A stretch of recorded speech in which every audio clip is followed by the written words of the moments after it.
Hello guys, in the previous lecture I discussed about educational technology, and in this revisionary lecture class I will discuss about the types of education technology.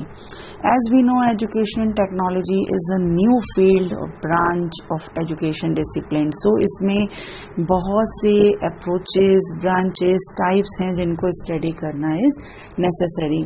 So in this Lumsden ने 3 types of educational technology बताए. Educational technology 1 यानी कि शैक्षिक तकनीकी प्रथम, that is hardware approach.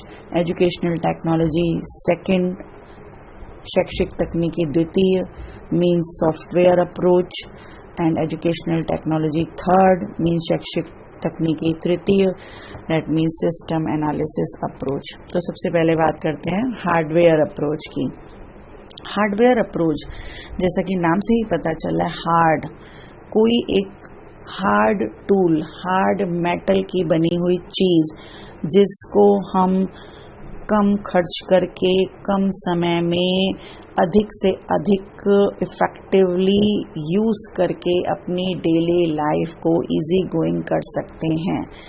It is based on the physical science और mechanical science के जो इनोवेशंस होते हैं, ये उस पर बेस्ड होता है. ऐसा माना जाता है कि डेली लाइफ में हम अपने जो डेली रूटीन को, डोमेस्टिक टास्क हैं, उनको इस तरीके से बहुत इजी गोइंग कर सकते हैं इन टूल्स के, इन मशीन्स के यूज़ से. तो शिक्षा में तकनीकी जब हमने पढ़ा तो हमने आपको बताया कि उसमें हार्डवेयर और सॉफ्टवेयर दोनों चीज़ें आती हैं. टीचिंग लर्निंग प्रोसेस को इफ़ेक्टिव बनाने के लिए the use of scientific tools and machines is called hardware approach. Hardware approach, जैसा कि हम देखते हैं, ज़्यादातर हम ऑडियो विजुअल एड्स हैं उनको ही मानते हैं. जो भी मशीनी उपकरण हैं वो एक कठोर धातु मीन्स हार्ड मेटल से बनी हुई होती हैं, इसीलिए उसको हार्डवेयर अप्रोच कहते हैं. और जिसका यूज़ करके टीचर्स अपनी टीचिंग को इफ़ेक्टिव बनाते हैं ताकि स्टूडेंट्स जो हैं बहुत रुचि से उसको देखकर, उसको सुनकर चीज़ों को सीख सकें, लर्निंग को अपनी स्टेबल बना सकें. जैसे टीवी स्क्रीन के माध्यम से पढ़ना, कंप्यूटर के माध्यम से पढ़ना, पीपीटी के माध्यम से पढ़ना, ब्लैक बोर्ड पे कुछ लिखकर पढ़ना, चार्ट के थ्रू, मॉडल के थ्रू, इस तरह से हार्डवेयर अप्रोच यूज़ होते हैं. तो हार्डवेयर अप्रोच में ऑडियो विजुअल एड्स का यूज़ होता है. रेडियो है, टेप रिकॉर्डर है, चार्ट, मैप और ओवरहेड प्रोजेक्टर हो गया, स्लाइड प्रोजेक्टर हो गया, टेलीविज़न है, कंप्यूटर है, टेली कॉन्फ्रेंसिंग के थ्रू हम अच्छे से सीख सकते हैं, लैपटॉप है. इस तरीके से ऑडियो विजुअल एड्स जो भी हैं जिसका यूज़ करके टीचिंग लर्निंग प्रोसेस को इफ़ेक्टिव बनाया जाता है और कहना चाहिए कि बहुत ही कम से कम खर्च में और कम से कम समय में अधिक से अधिक विद्यार्थियों को पढ़ाया जा सकता है. अब सॉफ्टवेयर अप्रोच क्या है? सॉफ्टवेयर अप्रोच जो है उसको, जैसा कि उसके नाम से ही पता चलता है, सॉफ्ट, कोमल, यानी कि कहीं ना कहीं उसके पीछे मशीन नहीं है. मशीन को जो यूज़ किया जाता है उसकी कला कहने चाहिए, जिस प्रिंसिपल्स को, जिस साइकोलॉजिकल थियरीज का सहारा लेकर हम जिसका निर्माण करते हैं, जिस सामग्री का यूज़ करते हैं, उसे हम सॉफ्टवेयर कहते हैं. मीन्स जो भी पढ़ाई जाने वाला कंटेंट है उसको लॉजिकली, साइकोलॉजिकली एक सिस्टमेटिक वे में उसका यूज़ करना. जैसे कि स्किनर की थ्योरी का जो मतलब सिद्धांत है, मीन्स उसका जो प्रिंसिपल है, तो एक्चुअली यह ज़्यादातर साइकोलॉजी पे बेस्ड होता है, खास करके लर्निंग साइकोलॉजी पे. एक सॉफ्टवेयर मटेरियल को क्रिएट किया जाता है, फॉर्म किया जाता है, जिसमें इनपुट आउटपुट प्रोसेस इन सब का यूज़ होता है. और ये जो काम है वो जो मशीन्स होती हैं उसका यूज़ सॉफ्टवेयर के बिना हो ही नहीं सकता है. सॉफ्टवेयर का यूज़ एक बार को हार्डवेयर के बिना हो सकता है, रिटन वे में, एक पेज के वे में, बुक के वे में, बट हार्डवेयर सॉफ्टवेयर के बिना नहीं चल सकता है. It is totally based on psychology, learning psychology, behavioural psychology. सबसे मेन जो इसमें एक क्वेश्चन आपका आ सकता है, इसका जो नाम सिल्वर मैन ने इसको अलग अलग नाम दिए. पहले तो ये याद रखिएगा कि ये नाम किसने दिए, सिल्वर मैन ने दिए. तो जो हार्डवेयर टेक्नोलॉजी है या हार्डवेयर अप्रोच है उसे सिल्वर मैन ने रिलेटिव टेक्नोलॉजी कहा. मैं जो जो क्वेश्चन आपके आ सकते हैं उसको हाईलाइट करते हुए दोबारा बताती हूँ, तो उस पर ध्यान दीजिएगा. रिलेटिव टेक्नोलॉजी कहा, सापेक्षिक तकनीकी जिसको कहते हैं. और जो हार्डवेयर है उसका यूज़ सबसे पहले इसका नाम लुम्सडेन ने दिया, एंड सॉफ्टवेयर का स्किनर ने उसको यूज़ किया सबसे पहले अपने थ्योरीज के बेस पर. और सॉफ्टवेयर टेक्नोलॉजी को सिल्वर मैन ने कंस्ट्रक्टिव एजुकेशनल टेक्नोलॉजी कहा, यानी कि रचनात्मक शिक्षण तकनीकी कहा. इन दोनों को बहुत अच्छे से समझने के लिए हम इन दोनों की कंपैरेटिवली स्टडी को देख लेते हैं कि कंपैरेटिव क्या होता है. एक्चुअली हार्डवेयर क्या है, जैसा भी स्टार्टिंग में ही मैंने बता दिया, फिर से मैं उसको हाईलाइट करती हूँ. एक हार्ड टेक्निक है, कठोर धातु का बना होता है, हार्ड मेटल का बना होता है. और सॉफ्टवेयर सॉफ्ट टेक्निक है, यानी कि मुझे सॉफ्ट कॉपी के रूप में वो चीज़ मिलती है. इसे एजुकेशनल हार्डवेयर को एजुकेशनल टेक्नोलॉजी 1 और उसको 2 कहते हैं. इसे जो हार्डवेयर टेक्नोलॉजी है उसे मशीन अप्रोच या मशीन टेक्नोलॉजी भी कहा जाता है. और सॉफ्टवेयर टेक्नोलॉजी को इंस्ट्रक्शनल अप्रोच या इंस्ट्रक्शनल टेक्नोलॉजी कहा जाता है. तो ये इस सबको थोड़ा ध्यान से सुनिएगा. कंपैरेटिव स्टडी से लेकर आ रही हूँ क्योंकि इसमें से ही क्वेश्चन मोस्टली बन जाते हैं. हार्डवेयर टेक्नोलॉजी का जो बेस है मैंने आपको बताया, फिजिकल साइंस है, मैकेनिकल साइंस है, और सॉफ्टवेयर टेक्नोलॉजी का साइकोलॉजी है, खास करके लर्निंग साइकोलॉजी. और जो हार्डवेयर टेक्नोलॉजी है वो ऑडियो विजुअल एड्स पर बेस्ड है, और सॉफ्टवेयर टेक्नोलॉजी जो है इंस्ट्रक्शनल और बिहेवियर टेक्नोलॉजी पे बेस्ड है. मींस हम सॉफ्टवेयर टेक्नोलॉजी के थ्रू छात्र के व्यवहार में वांछित परिवर्तन लाने का प्रयास करते हैं. सिल्वर मैन ने हार्डवेयर टेक्नोलॉजी को रिलेटिव एजुकेशनल टेक्नोलॉजी कहा और सॉफ्टवेयर टेक्नोलॉजी को कंस्ट्रक्टिव एजुकेशनल टेक्नोलॉजी कहा. Hardware technology is a product oriented approach. Product निर्धारित उसमें से हमें मिलता है, और मीन्स एक तरह से हम इनपुट जो करते हैं, और जो सॉफ्टवेयर है वो प्रोसेस और आउटपुट पर बेस्ड होता है. हार्डवेयर टेक्नोलॉजी में जो कुछ भी चीज़ें होती हैं वो हम डायरेक्टली यानी कि प्रत्यक्ष रूप से वो चीज़ें कर देख सकते हैं, और सॉफ्टवेयर टेक्नोलॉजी में इनडायरेक्ट या अप्रत्यक्ष रूप से. हार्डवेयर टेक्नोलॉजी को जो सबसे पहले यूज़ किया गया 1964 में ए लुम्सडेन ने, मैंने अभी पहले भी बताया, फिर से हाईलाइट कर रही हूँ उसको. और जो सॉफ्टवेयर टेक्नोलॉजी है उसे BF स्किनर ने सबसे पहले यूज़ किया गया. और हार्डवेयर टेक्नोलॉजी में जो एक मुख्य सिद्धांत जो होता है वो फीडबैक पे बेस्ड होता है. आपने चीज़ यूज़ की, आपने उसका फीडबैक दिया, चीज़ अच्छी है क्या है.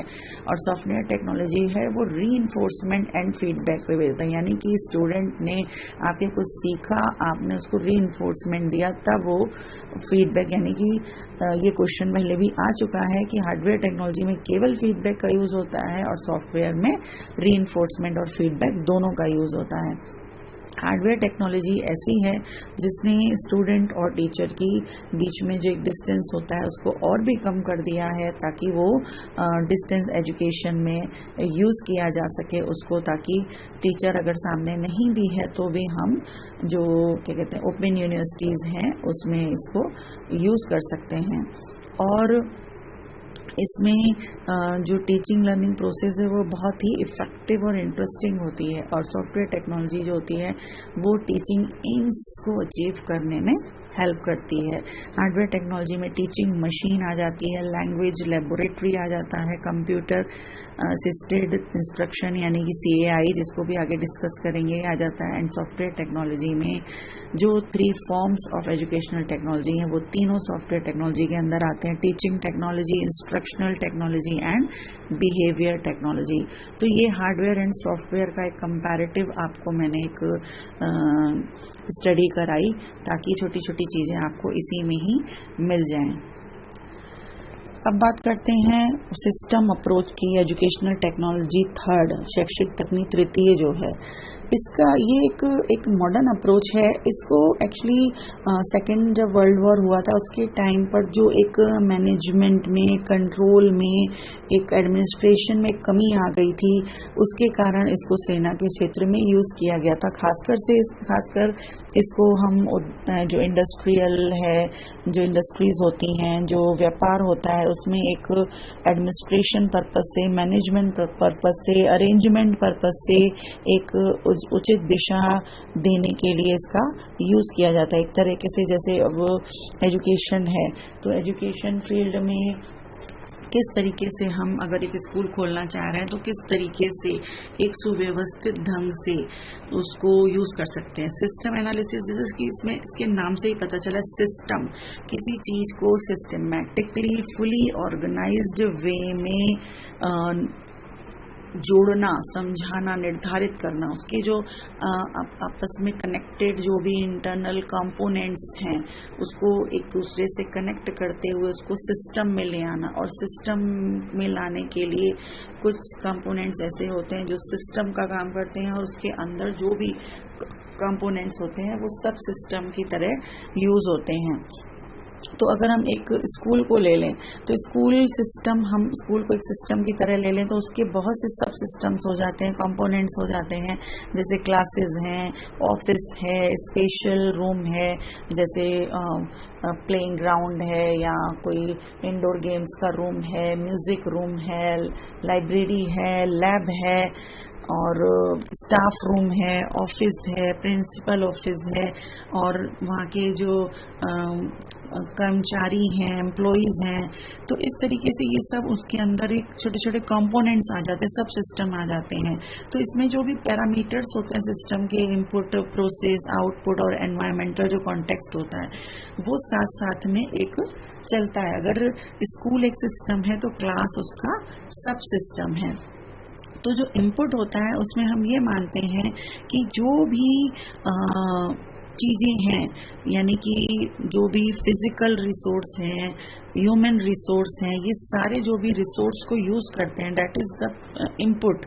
और प्रोसेस में क्या होगा कि किस तरीके से वो कार्य प्रणाली में लाए जाते हैं जो हम इनपुट में डालते हैं। और आउटपुट क्या हो गया, जो प्रोडक्ट से हमारा जो सिस्टम का जो उद्देश्य था वो अचीव हो गया, वो निकल के आया, डेट इज़ आउटपुट। और इन सब को एक सक्सेसफुल बनाने के लिए, इन सबको चलाने के लिए किस तरीके का एनवायरनमेंट की नीड होती है, चाहे वो फिजिकल हो चाहे सोशल हो, कैसी परिस्थिति चाहिए उसकी बात हम करते हैं। अब जैसे एक फैक्ट्री का उदाहरण ले लें, फैक्ट्री एक सिस्टम है तो उसके अंदर कोई रॉ मटेरियल आ रहा है, मशीन्स हैं, उस वहाँ पे काम करने वाले जो भी एम्प्लॉइज़ हैं, लेबर है, ये सब क्या है, ये एक तरीके से एक इनपुट का काम करते हैं। और जो भी ये लोग काम करते हैं जिस प्रोसेस से, डेट इज़ द प्रोसेस। और उसका जो निकल के वो लोग काम करके जो प्रोडक्ट जो निकालते हैं, डेट इज़ आउटपुट। यानी कि जो उन्होंने उत्पादन किया, जो पैदा किया, और जो वहाँ पे जो भी एक जिस भी मतलब एनवायरनमेंट में काम हो रहा है, that is the environmental context, चाहे वो फिजिकल हो चाहे वो सोशल हो। तो इसी तरह से इन्होंने कहा कि शैक्षिक तकनीकी भी जो है ये एक शिक्षा भी है, एक सिस्टम अप्रोच, एक प्रणाली के रूप में कार्य करती है, जिसमें बहुत से स्टेप्स होते हैं कि नीड क्या है स्टूडेंट्स की, उस नीड के अकॉर्डिंग ऑब्जेक्टिव्स निर्धारित किए जाते हैं। फिर उस सिस्टम को डिज़ाइन किया जाता है कि हम ऑब्जेक्टिव को कितना बेहतर से बेहतर अचीव कर सकते हैं। फिर उस सिस्टम को डिज़ाइन के बाद चीज़ों को डेवलप करते हैं कि हमें कौन से मेथड से पढ़ाना है, कौन सी टेक्निक यूज़ करनी है, कौन सा टूल यूज़ करना है। आफ्टर डैट उनका किस तरीके से उनका संचालन होना है और लास्ट में उनका इवैल्यूएशन किस तरीके से होगा। तो ये सब चीज़ें एक हार्डवेयर और सॉफ्टवेयर सबको मिला जुला के एक सिस्टमैटिक वे में जो भी कार्य करते हैं, प्लानिंग करते हैं, डिज़ाइनिंग करते हैं, डेवलपिंग करते हैं, इम्प्लीमेंट करते हैं, इवैल्यूएट करते हैं, ये इसके सारे स्टेप्स होते हैं। इनसे गुजर कर सिस्टम एनालिसिस अप्रोच चलता है। तो ये मेन जो यूज़ होता है वो कहीं शिक्षा के किसी चीज़ में मैनेजमेंट, कहीं पर कुछ मैनेज करना है, कोई एजुकेशनल एडमिनिस्ट्रेशन की प्रोसेस करनी है उसमें यूज़ होता है, ऑर्गेनाइजेशन में यूज़ होता है। इस तरीके से शिक्षा में इसका सिस्टम एनालिसिस का यूज़ होता है। तो ये 3 टाइप्स ऑफ एजुकेशनल टेक्नोलॉजी हैं जिससे मेजर क्वेश्चंस बनते हैं, जिसको मैंने आपको हाईलाइट करते हुए डिस्कस किया है। Okay, good bye, have a nice day. Hello guys, in the